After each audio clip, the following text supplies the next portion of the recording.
Binasura ng Pre-Trial Chamber 1 ng International Criminal Court ICC ang hiling ng kampo ni dating Pangulong Rodrigo Duterte na partial excusal o yung pagtanggal po sa dalawang hukom sa kanyang kaso. Mahigit 100 namang karagdagang ebidensya ang isinumite ang prosekusyon para sa kasong crimes against humanity ni Duterte. Narito ang unang balita ng kasama nating si Maris Uman. To confirm your identity. Aabot sa 139 ang karagdagang ebidensyang isinumite nito lang May 5 ng prosekusyon sa Pre-Trial Chamber 1 laban kay dating Pangulong Rodrigo Duterte para sa kinakaharap niyang kasong crimes against humanity sa International Criminal Court. Ayon kay Prosecutor Karim Khan, nakahati ito sa 4 na bahagi.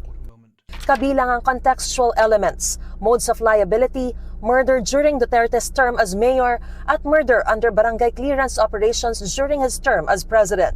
Nauna na sinabi ni Prosecutor Khan na inihahanda na nila ang kanilang 2 testigo, 16 na oras na audio-video files at aabot sa 9,000 pahina ng dokumento para sa confirmation of charges na nakatakda sa Setyembre 23. Ibinasura naman ng ICC Pre-Trial Chamber ang apela ng kampo ni dating Pangulong Duterte para sa bahagyang pagliban o partial excusal ng 2 hukom sa pagdinig ng usapin kaugnay sa jurisdiksyon ng hukuman na inihain nila nitong 1 ng Mayo.